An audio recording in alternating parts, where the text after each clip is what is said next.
Hi everyone, welcome back to Sydney and Starlet, and if you're new here, welcome, enjoy the videos. So today me and Sydney are going to be reading Walt Disney, The Great Mouse Detective. So let's begin.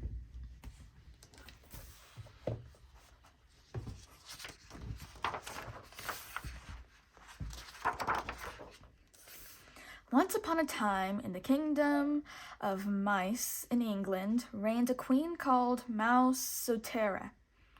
In the year 1897, she had ruled her people for many long and happy years, and a celebration was to take place at her palace in honor of the 50th year of her reign.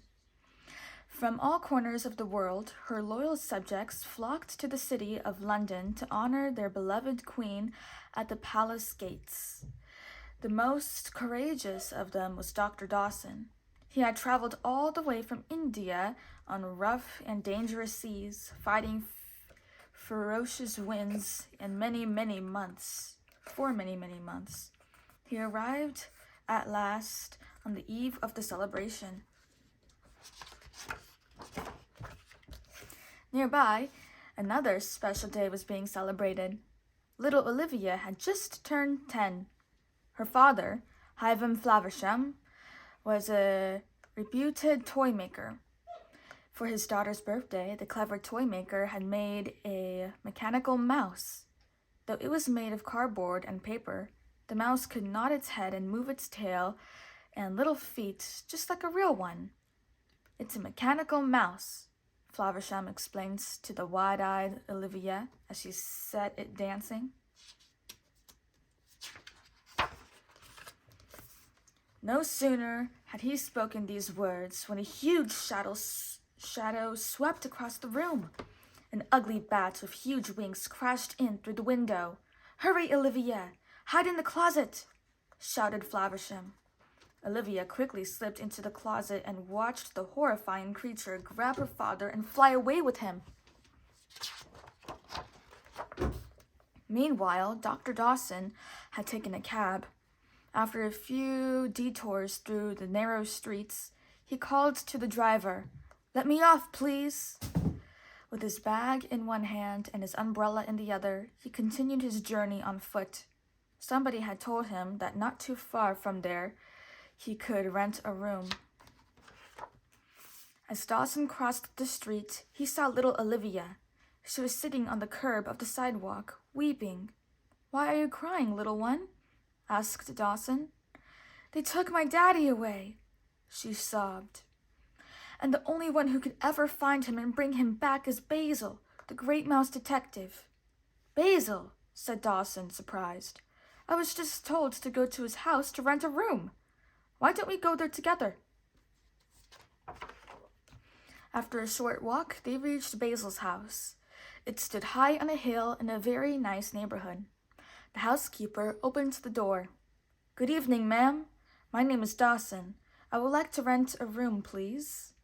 "I'm afraid Mr. Basil isn't in yet, but he shouldn't be long. If you would like to wait, I'll make you some tea," said the housekeeper. "Please, come in." Once in the house, they headed for the living room. The tea was good, but they waited for Basil for a very long time. All of a sudden, a beggar with an old ragged coat and crumpled hat stormed into the room. In no time, off came the coats, the hats, the false beard and nose, and who appeared but Basil!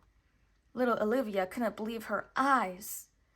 "To lead a successful investigation," explained the housekeeper, "Basil must go undercover. Yesterday, he went out as a priest, and tomorrow, well, he'll go out as a bride." "Tonight I'm a crack shot," Basil said, and he fired his gun. He glanced over at Dawson. "Your name is Dawson, isn't that right?" he asked. "You love pudding, but you're not too keen on walking. You just came back from India for the Queen's anniversary, and you are looking for a room to rent." "You're entirely right. How did you guess all this?" asked Dawson, taken aback. Elementary, my dear Dawson. That's my job, replied Basil. With that method, do you think you could find the ugly bat that took away my daddy? Asked Olivia. A bat? Questioned Basil. Describe him to me. He had big bulging eyes and a wooden leg. There is no doubt whatsoever, Olivia, interrupted Basil, that the bat in question is Fidget. He sat down in his armchair and lit his pipe. Fidget is working for my arch-enemy Radigan, he continued. Radigan believes he should be king, but he is only a rascal. We must find his hideout and rescue your daddy as soon as possible. Radigan also lived in London, but in a hidden underground palace. He had gathered his subjects around his throne and was telling them his master plan. Everybody here knows who Queen Mouseteria is, he said, holding up a picture of the queen. I have decided to kidnap her. We need a king to rule the mice, not a queen. And that king is to be me. Radigan struck his chest. Tomorrow, at the celebration, we will make everyone believe she has chosen me as her successor. And how will you do that? Asked the subjects. One must be very clever indeed, he hissed. We shall put someone in her place. Hurrah! Shouted the crowd. Long live Radigan! But Radigan wanted more cheers, more hurrahs. Furious, he grabbed a poor mouse out of the crowd and summoned, with a little bell, Felicia, the fat palace cat who had a weakness for mice. Eat this imbecile, Felicia, he ordered. In one quick bite, Felicia swallowed the poor victim. Now you know who is the king here, Radigan said, striking his chest once more. Radigan went to the dungeon where he held Flaversham prisoner. I want a mechanical mouse, roared the ugly rat. Flaversham, do as I say, or else. Never, cried Flaversham. I will never betray my beloved queen. We'll see about that, snarled Radigan, and he left to find Fidget the bat. Meanwhile, night had fallen on the city. Olivia and Dawson were still at Basil's, wondering what to do. They had agreed that nothing could be done without first getting some evidence against Radigan. Watch out! Olivia cried out suddenly. She had caught a glimpse of Fidget outside the window, but the bat had not spotted her. He was looking in the window, and then he turned away and walked down the street, he told her friends. What a stroke of luck! Let's go outside and look for footprints, suggested Basil. Basil was right. Fidget had left many footprints on the sidewalk. We can't mistake Fidget's footprints because of his wooden leg, explained Basil. But rain started to fall and the footprints disappeared one by one. Look here, said Dawson, waving a cap in his hand. That must be Fidget's cap. He most likely dropped it as he walked, said Basil. Good work, Dawson. It's just the piece of evidence we needed. I think I'll make you my partner, my friend. Only a dog can trace the owner of this cap, said Basil. Olivia jumped with fear. You needn't to be scared, Olivia, said Basil. Toby is a friend and will help us find Fidget. His master is a colleague of mine, the famous Sherlock Holmes. When the three friends arrived at Toby's house, they slipped in through the air vent. Toby immediately smelled their presence. Hello, Basil. What can I do for you?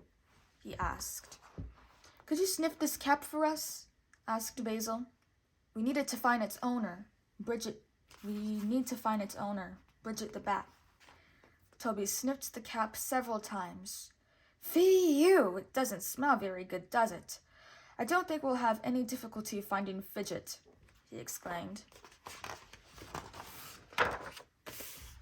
Toby followed the scent through the streets, passing squares and crossroads with the three friends riding on his back. Finally, he stopped in front of a toy shop. "Do you see this toy shop?" he asked, pointing to a house. "I am absolutely positive Fidget is in there."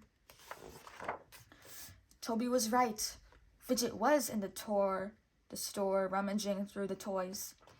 Radigan had written a list of things needed to make a mechanical mouse, and Fidget was now stealing all the straps, pulleys, screws, and caps that were necessary. That wicked Bat was also stealing uniforms off toy soldiers, too small for human beings to wear, but a perfect fit for mice. Basil, Dawson, and Olivia wasted no time. Toby opened a window, and the three friends slipped inside the shop. Toby was too big to follow them. "Good luck," he whispered to them before he left. But Fidget had very good ears. He had overheard and quickly hid in a row of toys. "Where on earth has he gone?" wondered Basil aloud as they looked around the shop. "Very strange indeed," whispered Dawson. "But there is something even stranger. None of these toy soldiers have any clothes on." Olivia answered with a scream. She had spotted Fidget behind some toys. Basil and Dawson were startled by her scream that they stopped dead in their tracks. Fidget grabbed Olivia and shoved her in his bag. Before anything could be done, the Bat had escaped with Olivia through a hole in the roof. "Help! Help!" yelled Olivia from the bottom of Fidget's bag. "Don't worry, Olivia. We'll rescue you," shouted back Basil. He dashed up a pile of wooden blocks in pursuit of Fidget. Dawson charged after him, but before either could reach the top, the whole pile tumbled down on top of them. Fidget took Olivia directly to Radigan. The cruel rat brought her down to the dungeon where her father was held prisoner. "Aren't they adorable?" he hissed as father and daughter hugged. Raising his voice to a roar, he threatened Flaversham. "You are cornered, Flaversham. If you don't do as I tell you, I'll have Felicia feast on your darling daughter. Now, start working." Torn by Radigan's threats, Flaversham started to work on the mechanical mouse. Meanwhile, in the shop, the great Basil had far from given up. As soon as he recovered from his fall, he picked up the list Fidget had dropped in his flight and carefully began to examine it.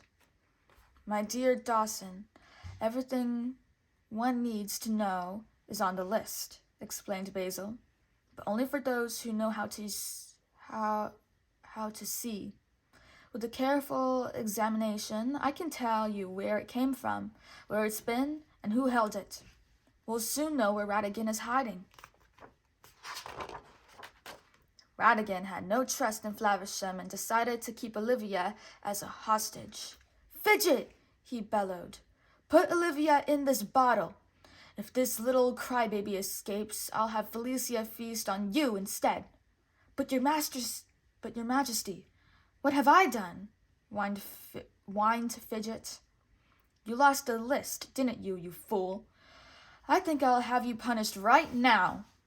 With great pleasure, Radigan shook his little bell to call Felicia. Felicia came running, eager to please his master. At the sight of Fidget, the greedy cat licked her chops. She caught hold of the frightened Bat by his wooden leg with a great big clunk. But just as she was about to swallow him whole, Radigan ordered, "Put him down, Felicia! We will let him go for the time being. Who knows, he might still be of some use to us." Felicia reluctantly let her prey go with a disappointed groan. That night, disguised as a captain and his roguish first mate, Basil and Dawson, went to one of the sailors' bars in the harbor. "Let's sit down, Dawson," whispered Basil. "If Radigan lives nearby, as we suspect, someone here will no doubt mention him. Let's listen carefully." The sailors were singing a very catchy tune. and Dawson, a little tipsy, wanted to join them. Singing along, he jumped on the piano, and in no time a fight broke out in the barroom. Hats, shoes, chairs, tables, and even the piano were flying across the room. What a mess! But Basil, undaunted, slipped behind the counter and called out to Dawson to follow him. "Something tells me that Fidget escaped through here," he said, lifting a trap door. "Soon we will catch up with him." Basil and Dawson lowered themselves into the opening, then followed a flight of stairs down to the city sewers. The old walls of the port reeked a horrible stench, and they could not see anything in the pitch dark. "Be careful," warned Dawson. "It's very slippery." "Quiet," whispered Basil. "Over there. Did you see Fidget standing in that doorway?" Basil pointed to a ray of light. "How strange. It looked as if Fidget wanted us to see him." Slowly, they crept towards the door. In their excitement, Basil and Dawson threw caution to the wind. They opened the door and saw Olivia trapped in the bottle. Before they could free her, they were surrounded by Ratigan's guards. "Rats!" exclaimed Basil. "It's a trap! What a fool I am! I should have guessed this was a trick." "You are right, my dear Basil," sniggered Ratigan as the guards bound Basil and Dawson with ropes. "You are indeed a fool. Even geniuses make mistakes. I, for instance, inspected you at 8:30 and it's only 20 past. But you arrived just in time to celebrate a marvelous little invention of which I am very proud," he continued with a wicked smile. "Be a good sport, my dear friend," said Ratigan, wringing his hands with pleasure. "Wouldn't you like to know how this ingenious mousetrap works? It's a true work of art. Oh, but you don't look too comfortable, do you? It's a little too tight? I am so sorry. Don't be too upset. Your worries will soon be over." With that, Ratigan broke into hideous laughter. With an ugly smirk on his face, Ratigan explained the gadget to the two friends. "I first set the needle on this record and bingo! The whole mechanism begins. The record player's arms tugs at a thread as the record plays. The thread pulls over this glass and lets this marble loose.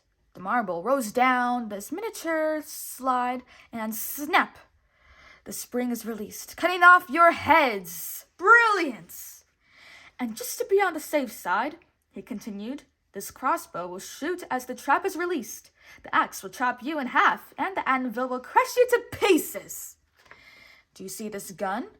Ratigan asked with a smile. "In case you hadn't noticed, dear friends, it's pointed at you." "Ha ha ha!"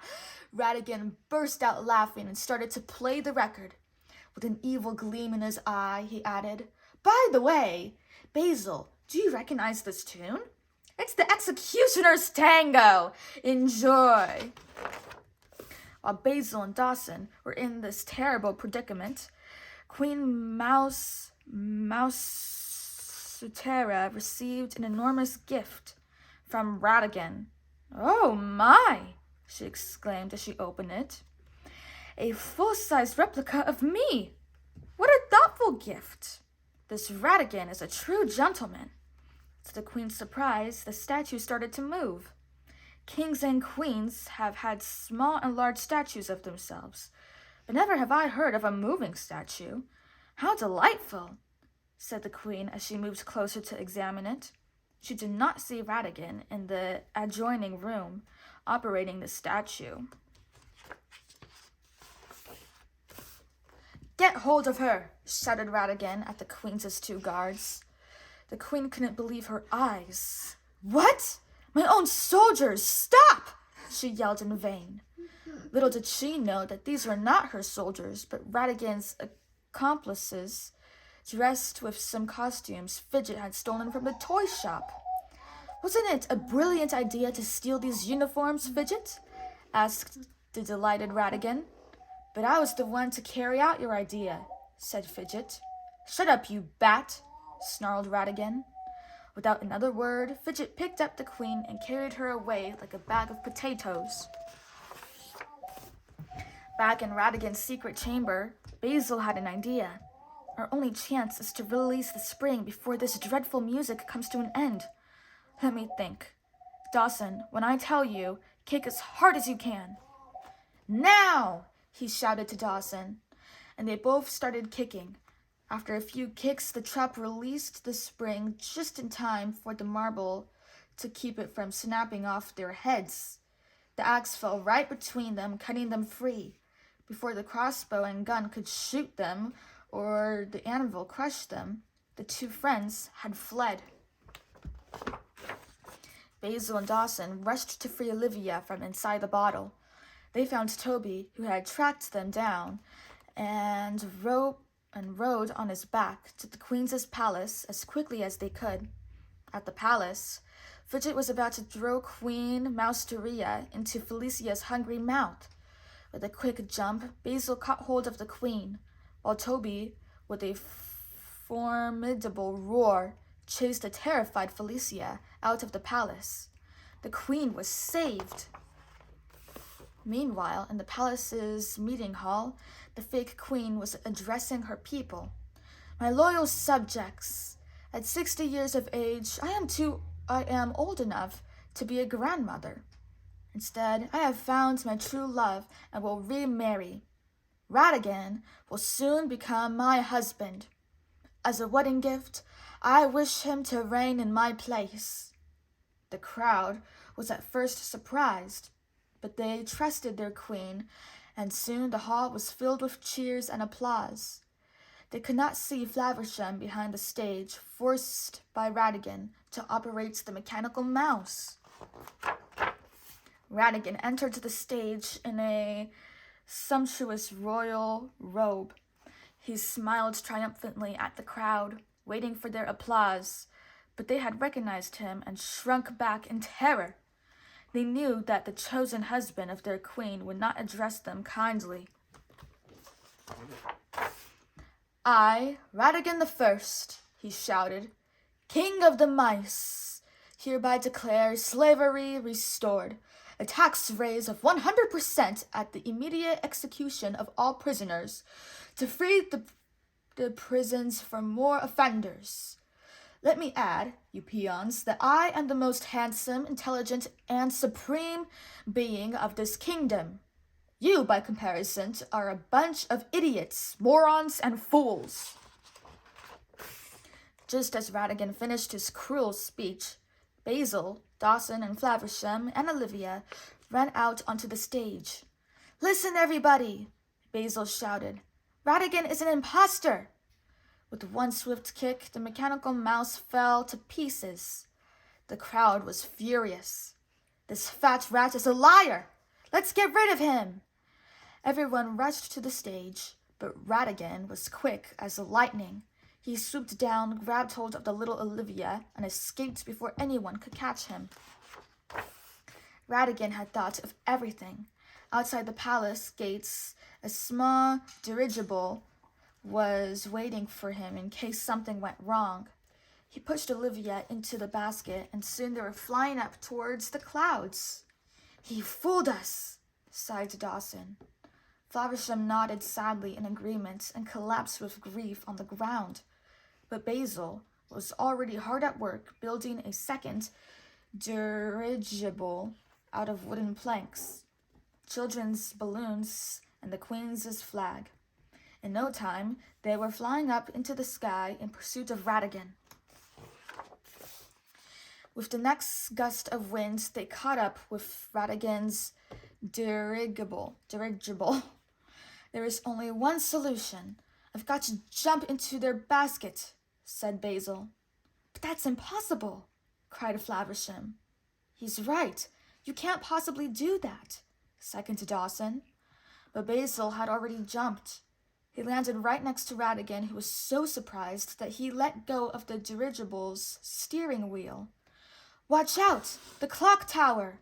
Shouted Dawson and Flaversham, but it was too late. The dirigible crashed into the clock tower. Ratigan let go of Olivia and she fell into the clockworks. "Don't worry, Olivia," shouted Basil after her. "I'm coming." Grabbing hold of a rope, Basil swung to where Olivia had fallen. He tied a rope around her, and with a strong push, he swung her to her father in the dirigible. Little Olivia was finally safe in her father's arms. But Basil's troubles were not yet over. Ratigan was furious. He threw himself at Basil with the force of a wild tiger. Basil jumped to the side and struck his enemy over the head. Ratigan turned around and snarled, "You imbecile detective! Wait until I get my hands on you!" But Basil had already thought of a plan to trick Ratigan. He moved back on the clock's big hand, hoping Ratigan would follow him there. Suddenly, the clock struck the hour. Dong, dong, dong. The whole tower shook with the sound of thunder. Basil had held on tight to the clock hand, but just as expected, Ratigan was taken by surprise. The ugly rat lost his balance and catapulted off the clock hand into the void. "You'd better say your prayers quickly," shouted Basil after him. Then he leaped off the tower into the dirigible and joined his friends. "How can I ever thank you enough?" Queen Mousteria had said when the four friends returned to the palace. "You saved my country and me from the most horrible and cruel rat. Thank you."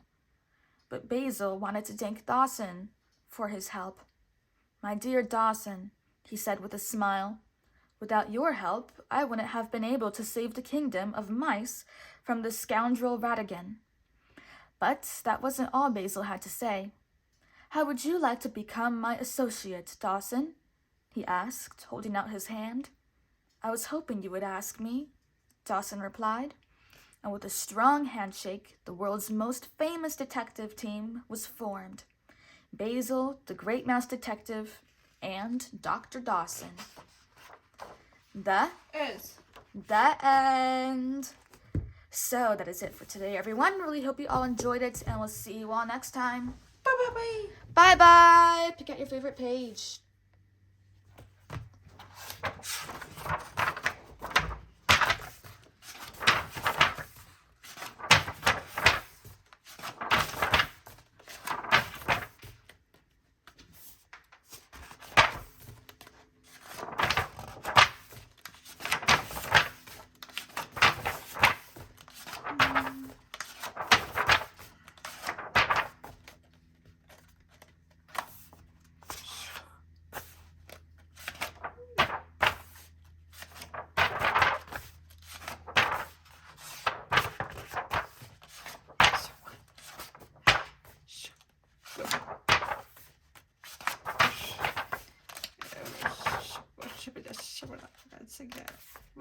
Wait.